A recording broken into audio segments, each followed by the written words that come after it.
David travaillait sur un chantier de construction. Un jour, quelqu'un l'a attaqué et l'homme inconscient a été transporté à l'hôpital. Les policiers qui sont arrivés pour enquêter sur l'affaire avaient 3 suspects qui travaillaient également sur le chantier. Alex, Ryan et John. Alex a déclaré « J'étais en train de poser des tuiles sur le toit quand l'accident s'est produit. » Ryan a avoué qu'il dormait sous l'arbre. Et John a affirmé qu'il était en train de poser des briques à ce moment-là. Peux-tu découvrir qui ment ?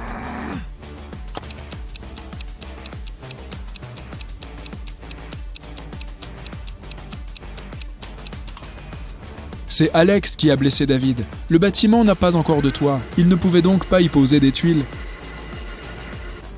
Tu as acheté un joli petit lapin dans une animalerie. L'animal peut se reproduire tous les 2 mois et à chaque fois, il mettra au monde 5 bébés. Combien de lapins auras-tu en un an ?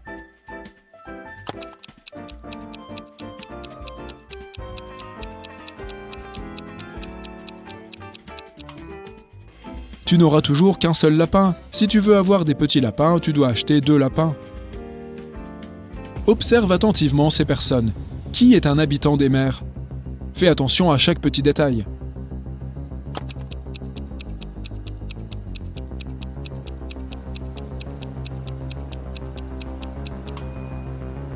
C'est le gars à droite. Regarde, ses mains sont palmées. Allison a remporté le gros lot de $1 million lors d'un jeu télévisé. Mais une fois le tournage terminé, il s'est avéré que l'animateur de l'émission avait disparu, en même temps que le pactole. La police a réussi à se connecter à l'ordinateur de son bureau. Ils ont vu que l'animateur avait envoyé ce message à sa petite amie. Il semble que l'animateur ait dit à sa petite amie où il allait. La police s'est rendue à l'aéroport. Mais quel vol l'animateur allait-il prendre ? Peux-tu le découvrir ?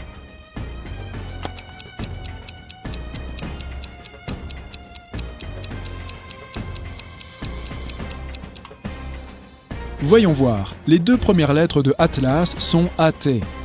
Si nous prenons 3 lettres du mot Land, nous obtiendrons LAN. Et les 2 premières lettres de Tattoo sont TA. Ensemble, ces lettres forment le mot Atlanta. Dépêchez-vous de vous rendre à la porte d'embarquement, messieurs les officiers. Jack s'est perdu dans les bois. Soudain, il voit un château. L'homme s'y précipite et est accueilli par le propriétaire du château. Tu dois répondre à une seule question. Si tu gagnes, je te montrerai le chemin pour sortir de la forêt. Mais si tu perds, tu ne quitteras jamais mon château. Jack est d'accord. Le propriétaire demande. Il y a 4 miroirs sur le mur. L'un d'eux reflète le dragon cracheur de feu Nirin. Le deuxième, la belle sirène Laura. Dans le 3e miroir, tu peux voir un vampire terrifiant, Sam. Et dans le 4e, la licorne David. Tu dois trouver quel reflet n'est pas réel. Et vite.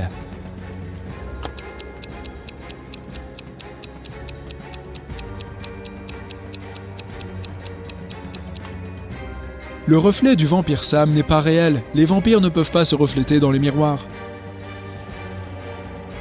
Un homme d'affaires est arrivé à son bureau après un long voyage et a découvert que des documents importants avaient disparu de son bureau.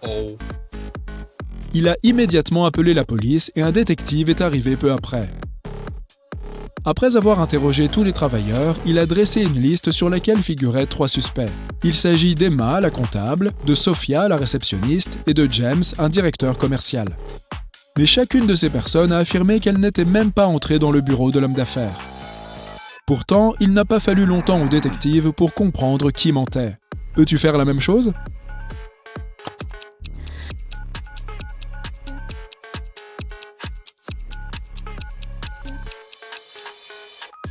Le voleur est James.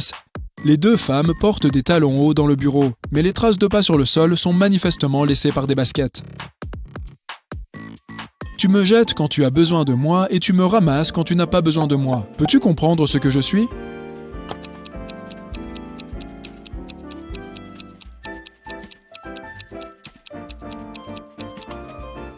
Tu as raison, je suis une encre. Comment peux-tu augmenter 66 de 1,5 si tu n'as pas le droit de faire des opérations mathématiques ? Dépêche-toi de résoudre cette énigme.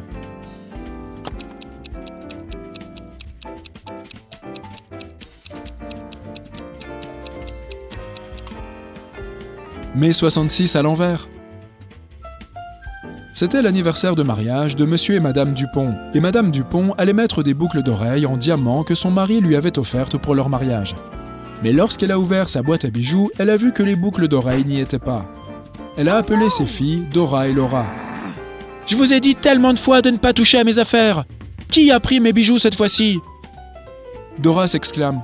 « Je n'ai pas touché à ta boîte à bijoux !» Laura a également nié avoir pris les affaires de sa maman. « Je ne porte même pas de boucles d'oreilles !»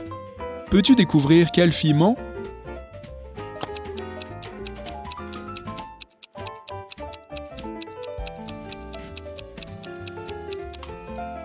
C'est Laura qui a volé les boucles d'oreilles. Sa maman n'a pas précisé quel bijou avait disparu. Le lendemain, Jérôme interrogeait Marie, une suspecte dans une affaire de contrebande. La jeune femme refusait de parler.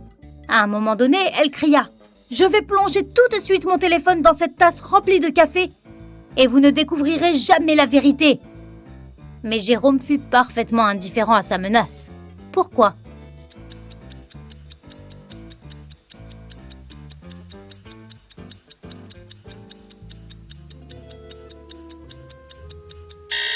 La tasse était remplie de grains de café. Le téléphone ne risquait rien. On arrêta un cireur de chaussures et on l'emmena au poste de police où Jérôme travaillait. L'homme criait qu'il était quelqu'un d'honnête. Il nettoyait les chaussures des gens gratuitement. Ses clients payaient ce qu'ils voulaient. Mais Jérôme comprit vite quelle était l'astuce du cireur de chaussures.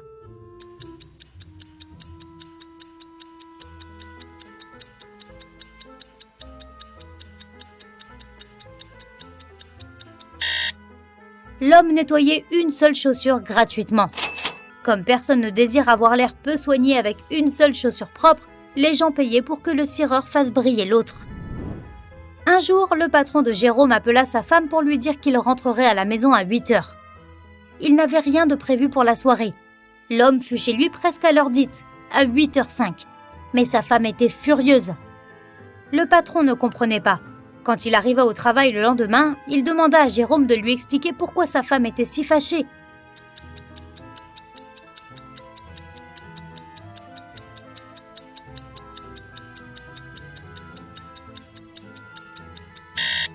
Jérôme dit à son patron « Votre femme s'attendait à ce que vous rentriez à 20h, mais vous êtes rentré à 8h du matin. » Jérôme avait été envoyé en patrouille. Dans la rue, il vit une chose étrange. Un homme était sorti d'une maison avec un seau d'eau, avait crié puis renversé toute l'eau sur le trottoir. Jérôme mit un certain temps à comprendre pourquoi il avait fait ça.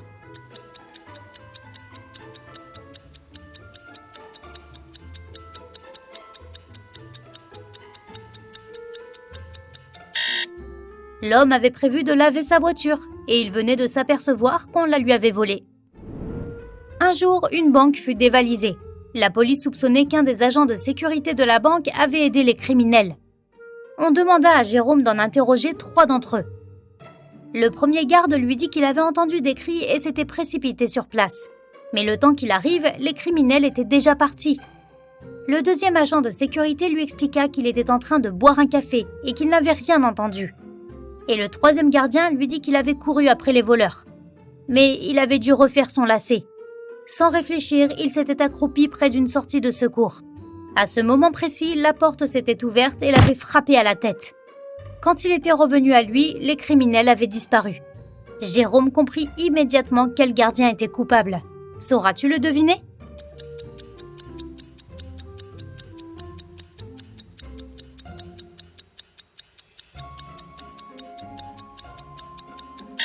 C'était le troisième gardien. Toutes les portes de secours s'ouvrent vers l'extérieur pour des raisons de sécurité. Le suspect suivant de Jérôme était une jeune femme. Il ne l'avait pas encore rencontrée, mais il avait sa photo. En regardant cette photo, il se disait que quelque chose n'allait pas, mais il ne savait pas quoi exactement. Et puis, tout d'un coup, il se rendit compte de quelque chose. Qu'est-ce que Jérôme avait compris ?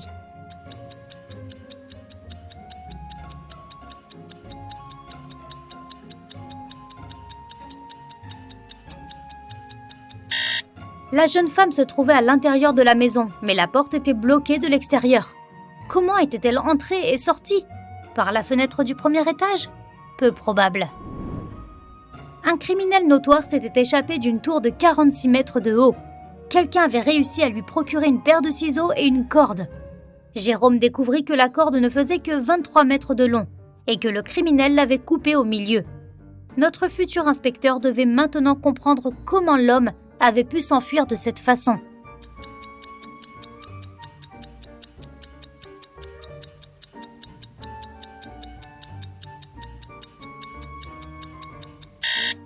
Le criminel avait en effet coupé la corde au milieu, mais pas en travers. Il avait découpé la corde en longueur, attaché ses deux moitiés et était descendu sans problème. Une nouvelle affaire pour Jérôme. Martin a acheté une voiture en septembre et maintenant, 1 mois plus tard, elle a été volée. Les 4 suspects sont des amis de Martin. Le crime a eu lieu mercredi à 22h. À ce moment-là, Alain jouait au badminton dans le parc. Nathalie rentrait du travail en voiture. Robert était allé se promener avec son chat. Et Rose faisait des courses. Qui était derrière le vol de la voiture ?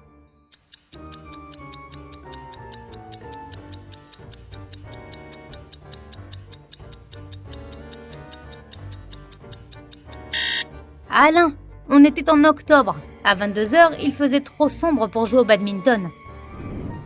Un document important avait disparu et Jérôme devait le retrouver avant que son patron ne revienne de ses vacances. Notre homme découvrit que seules 3 personnes pouvaient avoir pris le document. Au moment de la disparition des papiers, Raymond était dans son bureau en train d'analyser un nouveau dossier. Jean-Jean prenait une douche avant son entraînement quotidien à la salle de sport. Et Laure était au club de tir. Qui avait pris le document ?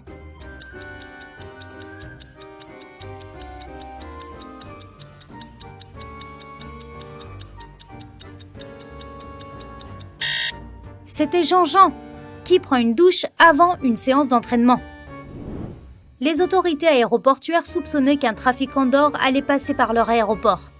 Jérôme y fut envoyé pour aider. On arrêta le suspect à la douane.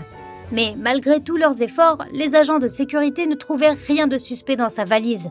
Seulement quelques affaires personnelles. Ils durent donc le laisser partir.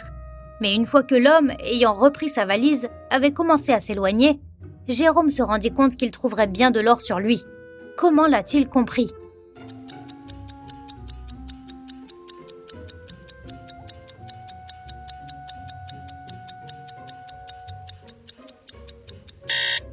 Il n'y avait que quelques objets dans la valise, ce qui signifie que l'homme aurait dû la porter avec aisance. Mais il se servait de ses 2 mains pour la transporter. Cela signifie qu'il devait y avoir quelque chose de lourd caché à l'intérieur. Jérôme venait de finir sa journée de travail et avait décidé de passer à son café préféré. Mais pendant qu'il commandait son cappuccino, quelqu'un lui vola son portefeuille. Il ne vit que la silhouette d'un homme qui s'enfuyait. Jérôme lui courut après, mais le suspect s'éloignait déjà au volant d'une voiture noire. Notre futur inspecteur sauta dans sa propre voiture et se mit à le suivre. Il ne pouvait pas conduire trop vite car il pleuvait.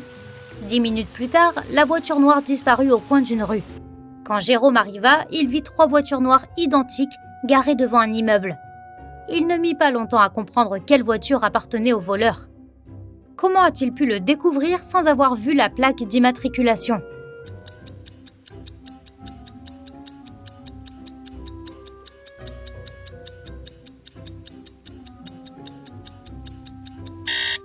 Le sol sous la première et la 3e voiture était sec, mais sous la 2e voiture, il était mouillé. Cela signifie que son propriétaire venait d'arriver. Par une belle et chaude journée, Viviane, qui vit dans une ville au bord de la mer, a décidé de faire une randonnée toute seule. Mais après des heures de marche, elle s'est retrouvée dans une partie de la forêt qu'elle ne connaissait pas. Devant elle, il y avait 3 chemins. L'un d'entre eux portait des empreintes d'ours qui s'éloignaient. Un autre avait des empreintes de chaussures humaines. Et le 3e longeait la rivière. Lequel Viviane devait-elle prendre pour trouver son chemin ?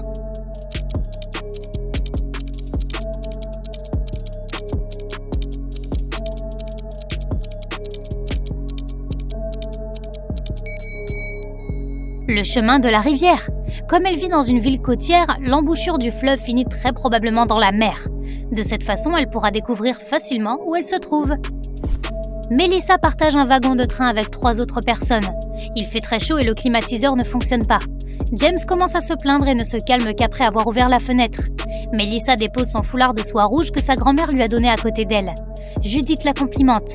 Robert, un senior, mentionne qu'il a oublié d'apporter un cadeau pour sa femme qui viendra le chercher à la gare. James a le béguin pour Judith. Au bout d'un moment, Melissa va aux toilettes et lorsqu'elle revient, elle constate que le foulard a disparu. Qui l'a pris ?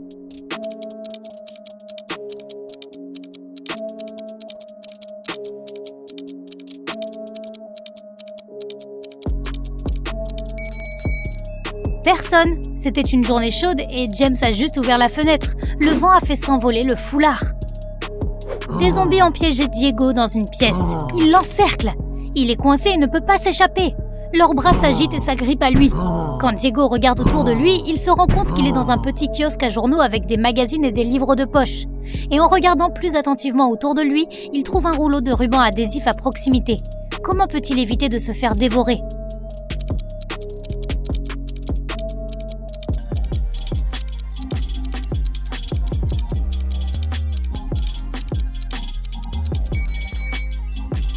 La seule façon pour Diego de s'échapper sera de scotcher ses magazines autour des parties cruciales de son corps, où ils ne pourront plus le mordre. Ensuite, ce sera plutôt facile pour lui de fuir les zombies sans se faire mal. En plus, il aura plein de choses à lire pour la route. Evan s'est perdu dans une forêt. Par chance, il neigeait. La seule chose que la police a trouvée lors de ses recherches, ce sont 4 lignes parallèles pénétrant dans la forêt. Quelque chose ne semble pas normal, se sont-ils dit. Alors ils ont interrogé plusieurs personnes. Nick a dit qu'il était allé au magasin pour acheter des provisions. Vanessa a dit qu'elle avait gardé les enfants de son voisin. Christina était au travail pendant tout ce temps. Après avoir entendu les histoires de chacun, ils ont arrêté Nick. Pourquoi ?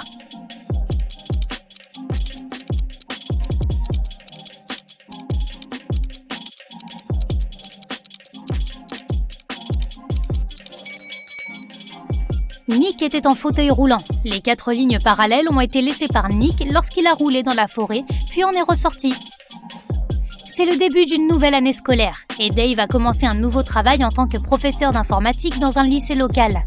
Un autre collègue enseignant, Roy, ne l'a pas vraiment accueilli chaleureusement parce qu'il voulait ce poste.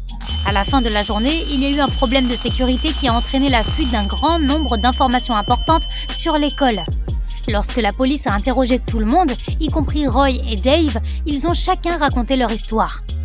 Dave a dit « Je vérifiais les copies d'examen et j'étais dans la salle des professeurs tout le temps. » Roy a dit « Je préparais les devoirs pour mes cours quand cela s'est passé. » Qui la police doit-elle arrêter ? Qui ment ?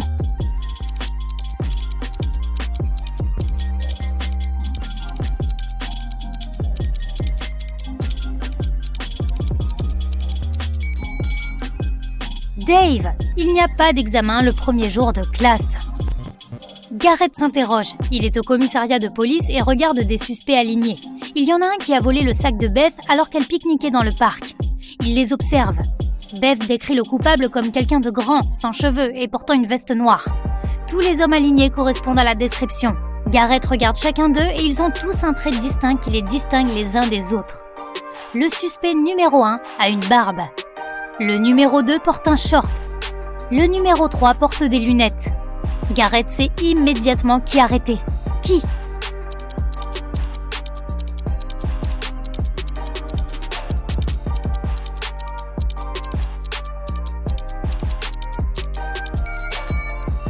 Le suspect numéro 1 a de la saleté sur ses bottes. Les autres sont tous bien propres. Il a couru dans la boue pendant que Beth faisait un pique-nique. Le propriétaire d'un magasin de glace a déclaré un vol. Quelqu'un a volé tout l'argent de la caisse et il n'était parti que 2 minutes. Le détective Callum est arrivé 20 minutes plus tard. Il y avait 3 personnes à l'intérieur. Ainsley a dit qu'elle parlait au téléphone avec un ami et qu'elle n'avait rien vu. Rhett a dit qu'il venait d'arriver il y a quelques minutes. Joshua a dit qu'il ne faisait pas vraiment attention et qu'il n'a rien remarqué. Alors, peux-tu trouver qui ment ? Qui a volé l'argent ?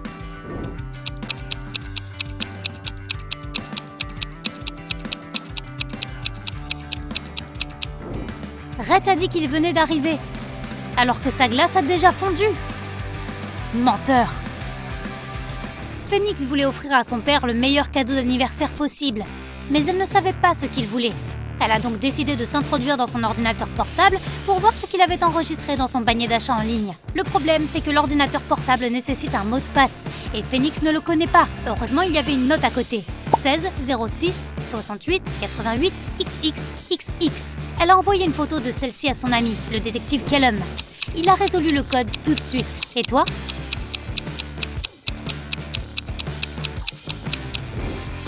La note n'a pas de sens parce qu'elle est à l'envers. Retourne-la et tu verras une séquence de chiffres.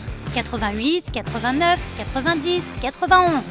Les chiffres qui la précèdent sont 86 et 87. Le mot de passe est 86, 87. Le détective Callum s'est rendu dans une petite ville voisine, où des jeunes femmes étaient kidnappées quotidiennement. 4 avaient déjà disparu. Elles vivaient toutes dans la même rue. Leurs noms étaient Ava, Bella, Céleste et Daphné. Il ne restait plus que 3 femmes dans la rue. Eva, Riley et Georgia. Callum devait agir vite. Qui serait la prochaine cible ?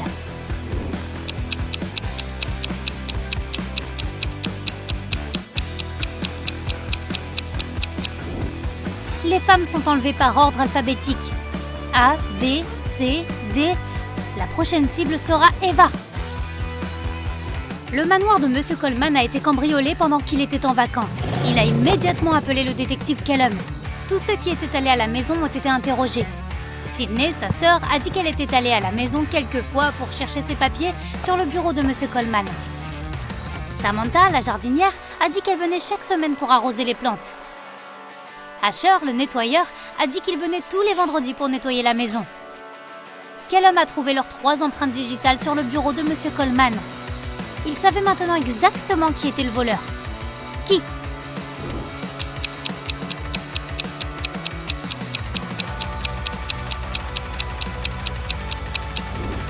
C'était Samantha, la jardinière. Sydney et Asher avaient une raison de toucher le bureau. Mais Samantha n'était même pas censée être dans le bureau de Monsieur Coleman, car il n'y a pas de plantes ici. Une femme riche a été victime d'un vol sur son yacht privé pendant une violente tempête. Un témoin a dit avoir vu Kai regarder la femme juste avant qu'elle soit cambriolée. Kai a tout nié et a déclaré qu'il était dans sa cabine à ce moment-là, en train d'écrire une lettre à sa femme. Le détective Callum a demandé à voir la lettre. 5 secondes après que Kai la lui ait remise, l'inspecteur Callum lui a passé les menottes. Pourquoi ?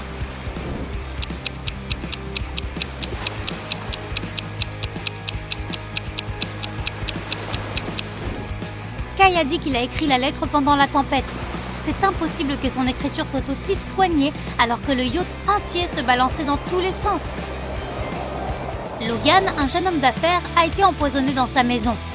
Le détective Callum était sur les lieux. Très vite, il a eu 3 suspects. La petite amie de Logan, Makayla. Elle a dit qu'elle ne l'avait pas vu ce jour-là parce qu'elle était occupée au travail. Ensuite, il y avait son associé, Rob. Rob a dit qu'ils s'étaient disputés et qu'ils étaient tous les deux très en colère, mais qu'ils n'avaient pas empoisonné Logan. Le dernier suspect était Blair, la chauffeuse. Elle a dit qu'elle ne savait pas comment empoisonner quelqu'un, même si elle avait voulu le faire. Qui l'inspecteur Callum devrait-il arrêter ?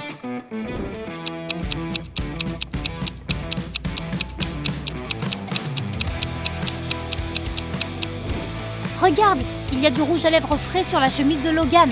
Il correspond à celui de Makayla. Mais elle a dit qu'elle ne l'avait pas vu ce jour-là. C'est suspect. Héloïse a trouvé son amie, Fleur, empoisonnée dans sa chambre. Elle a appelé Callum et lui a dit qu'elle passait devant la maison de sa copine et avait vu que sa lumière était allumée. Elle lui a envoyé un message, mais Fleur n'a pas répondu. Très inquiète, elle a cassé une fenêtre, est entrée et l'a trouvée par terre. Mais le détective Callum ne l'a pas cru. Il l'a immédiatement arrêtée pour avoir empoisonné son amie. Pourquoi ?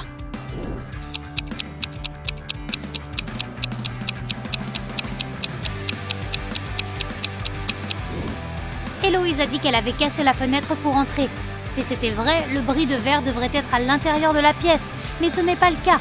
Héloïse a dû couvrir ses traces, donc elle a cassé la vitre après, de l'intérieur. Un étudiant a subi un vol pendant la levée du drapeau. Le détective Callum est arrivé pour enquêter sur l'affaire et a interrogé plusieurs suspects. Kennedy a dit qu'elle était aux toilettes à ce moment-là. Gavin a dit qu'il avait remarqué que le drapeau japonais était accroché à l'envers et qu'il était allé le réparer. Eleanor a dit que l'élève qui a été volé est sa meilleure amie. Elle ne ferait jamais un truc pareil. Qui est coupable ?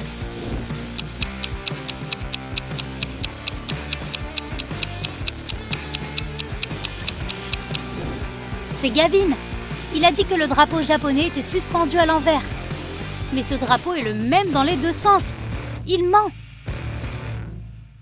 Quelqu'un a volé un collier de diamants lors d'une soirée privée VIP. La police a suivi le voleur jusque dans une boutique. Dedans, il y avait 3 clients, mais ils ne savaient pas qui était le voleur. Alors ils ont appelé le détective Callum. Adèle a dit qu'elle n'avait jamais assisté à une soirée VIP. Ces soirées sont réservées aux personnes riches et célèbres. Joseph a dit qu'il n'avait jamais entendu parler de cette fête. Florence a dit qu'elle était dans le magasin depuis une demi-heure, car elle cherchait le bijou parfait. Qui le détective Callum devrait-il arrêter ?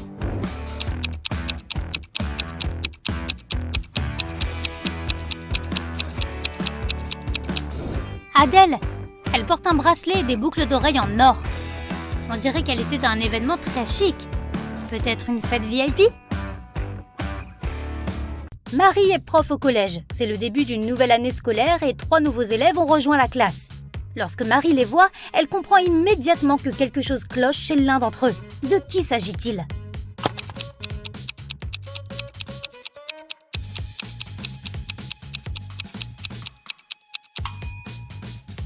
L'élève du milieu n'a pas d'ombre.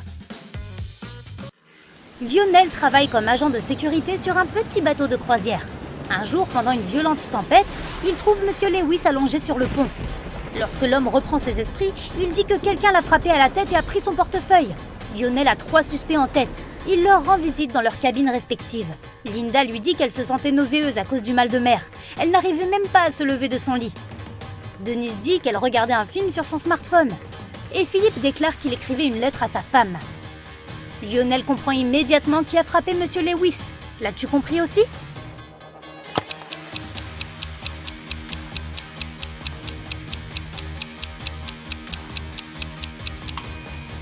C'est Philippe. Regarde sa lettre. L'écriture est parfaite. Or, il est impossible d'écrire aussi proprement pendant une tempête. Regarde bien ces types. Peux-tu dire lequel a dessiné le graffiti ?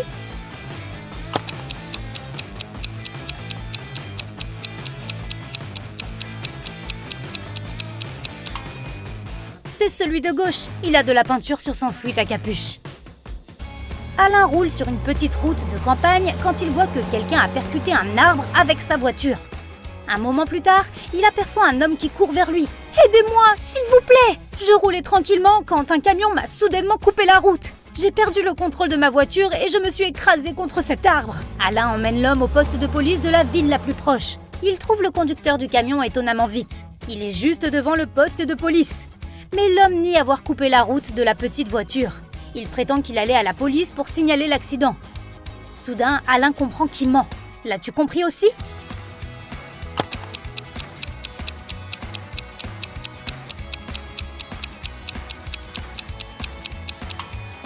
Regarde les traces de pneus. Il est évident que celles laissées par le camion passent par-dessus celles laissées par la voiture. Cela signifie que le camion n'a pas coupé la route de la voiture et que son conducteur ment. Plusieurs policiers sont appelés dans un hôtel. Un des employés a été retrouvé inconscient sur le sol. Les policiers vérifient les caméras de sécurité pour comprendre ce qui s'est passé. Ils ne voient pas le coupable, mais ils ont 3 suspects, tous des clients de l'hôtel. Sarah dit « J'ai entendu du bruit, mais je suis restée dans ma chambre parce que j'avais peur. » Jacques dit à la police qu'il était sorti. Il essayait d'attraper un taxi pour aller visiter la ville. Et Damien déclare qu'il dormait chez lui au moment de l'accident. Qui ment ?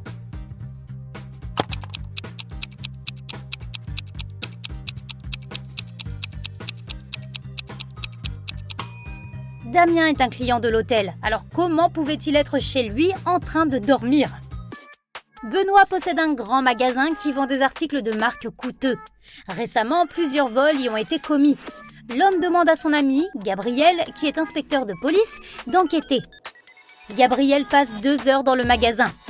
Quand il en sort, il sait qui est le voleur. Et toi ?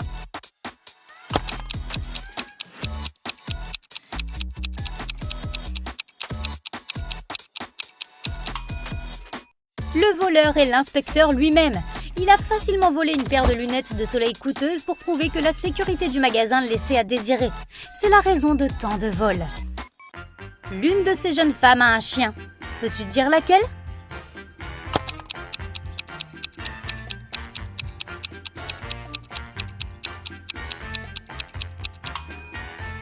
C'est la femme de gauche. Son chien a déchiqueté ses baskets.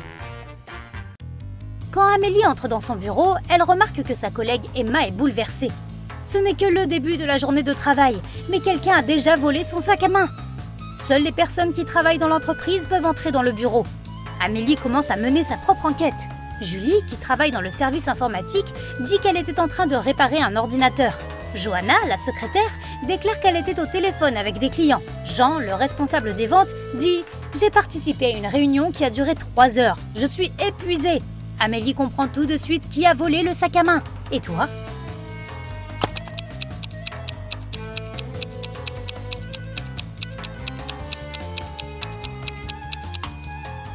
C'est Jean. La journée de travail vient de commencer.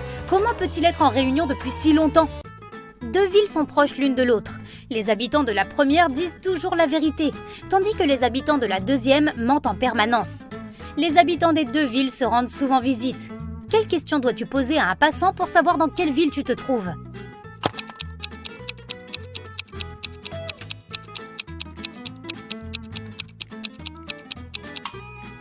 Demande-lui « Êtes-vous en visite ici ?»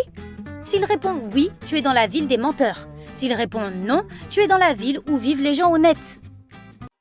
Quand il pleut, le chat est soit dans la chambre, soit dans la cave. Lorsque le chat est dans la chambre, la souris est dans le terrier et le fromage est dans le réfrigérateur. Si le fromage est sur la table et que le chat est à la cave, la souris est dans la chambre. En ce moment, il pleut et le fromage est sur la table. Où sont le chat et la souris ?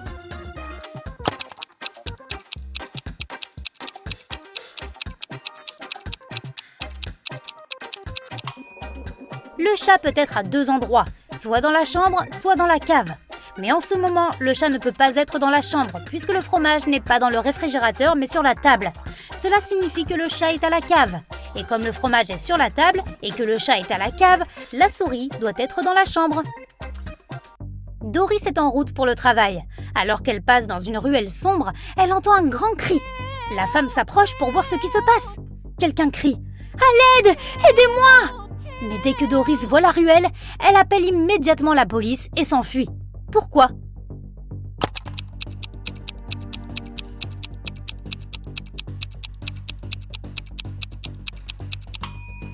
C'est un piège. Il y a 2 sortes d'empreintes de pas qui entrent dans la ruelle, mais aucune empreinte qui en sort. Emma fait sa promenade habituelle dans la forêt. À la nuit tombée, elle réalise qu'elle s'est à nouveau perdue. Elle erre jusqu'à ce qu'elle tombe sur la maison de la sorcière. La fille caresse le chat, salue la sorcière et lui demande de la renvoyer chez elle. Il se trouve que la sorcière était en train de participer à un tournoi de mathématiques pour les sorcières du monde entier. Elle veut vraiment gagner et prouver qu'elle est la sorcière la plus intelligente du monde. Il y a un dernier problème qu'elle n'arrive pas à résoudre. La sorcière promet que si Emma l'aide, elle la laissera rentrer chez elle. Sinon, Emma devra rester avec la sorcière pour toujours. Voici le problème. Fais 4 carrés identiques en déplaçant seulement 3 allumettes.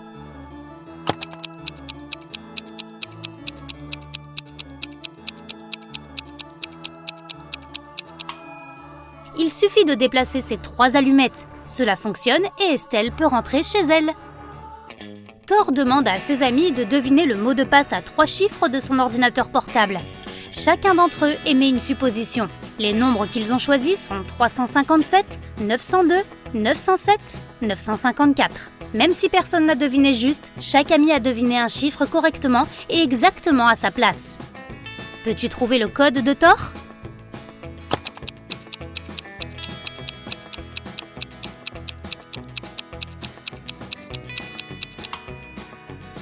Comme chacun d'entre eux a deviné un chiffre correctement, le premier chiffre ne peut pas être 9. Sinon, 3 personnes auraient deviné juste. Il n'y aurait pas assez de personnes pour deviner le 3e chiffre. La seule autre option pour le premier chiffre est 3, ce qui signifie que le 2e chiffre ne peut pas être 5 et que le 3e ne peut pas être 7. Puisque le 2e chiffre ne peut pas être 5, alors c'est 0. 2 personnes l'ont deviné correctement. Et le 3e chiffre est 4. Si c'était 2, cela voudrait dire que quelqu'un a deviné 2 chiffres correctement, 0 et 2. Or, ce n'est pas possible, donc le code de Thor est 304. Les élèves ont été divisés en 2 équipes pour effectuer une tâche. Luc, Marc et Maude sont dans l'équipe jaune. Elsa, Emma et David sont dans l'équipe violette. En suivant la même logique, à quel groupe appartient Julie ?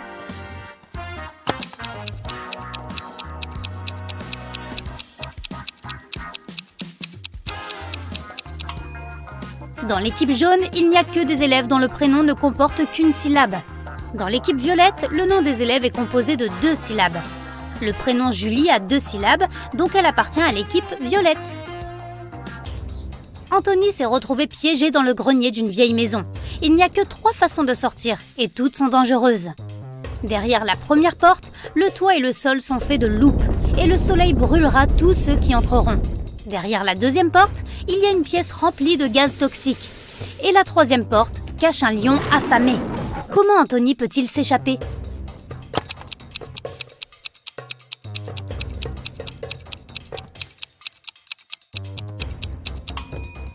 Il doit attendre qu'il fasse nuit. Le soleil se couchera et il pourra passer par la première porte en toute sécurité. Maintenant, jette un coup d'œil à Iris et à ses amis, Max, Paul, Jonathan et William. Lequel est son partenaire ?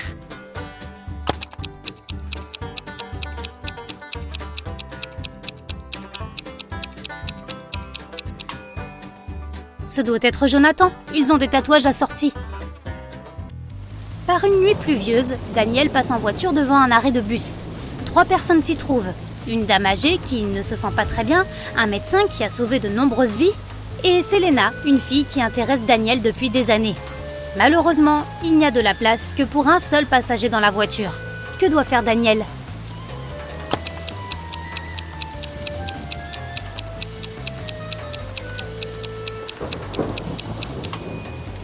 Il doit confier sa voiture au médecin, qui prendra la vieille dame et la conduira à l'hôpital. Et Daniel peut rester à l'arrêt de bus avec la fille de ses rêves. Charlie, Claude, Dominique et Alex sont tous parents les uns des autres. Mais l'un d'entre eux est du sexe opposé aux 3 autres. Voici ce que tu sais. 1. Alex est soit le frère de Charlie, soit sa fille unique. 2. La sœur d'Alex est soit Claude, soit Dominique. 3. Le fils unique de Dominique est soit Charlie, soit Claude. Peux-tu dire qui est du sexe opposé aux 3 autres ?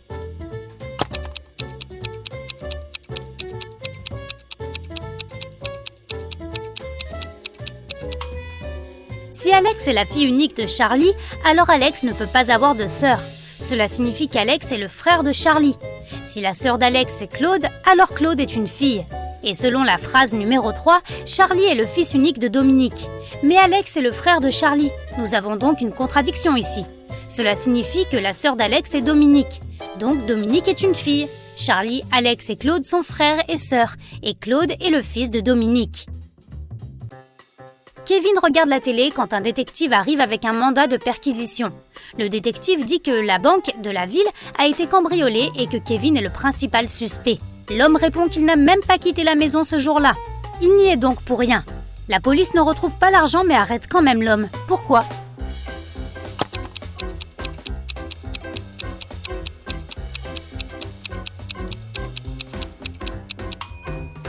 Kevin a dit qu'il n'avait pas quitté la maison. Mais regarde le calendrier et le reçu de l'épicerie. Les dates sont les mêmes. Cela signifie que Kevin a au moins fait ses courses et a menti en disant qu'il n'avait pas quitté la maison.